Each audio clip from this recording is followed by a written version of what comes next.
ที่ขอดุอาวิงวอนพร้อมกันจะมีการสั่งทั่วนี่คือลักษณะของยิวโดยชัดเจนครับ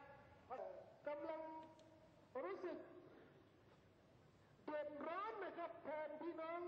มุสลิมการสิ่งที่มันทำคืออะไรครับกล่าวว่าที่ปรากฏถึงบ้านใครครับอัลลอฮฺอักบัรปรากฏว่าทุกอัลลอฮฺอักบัร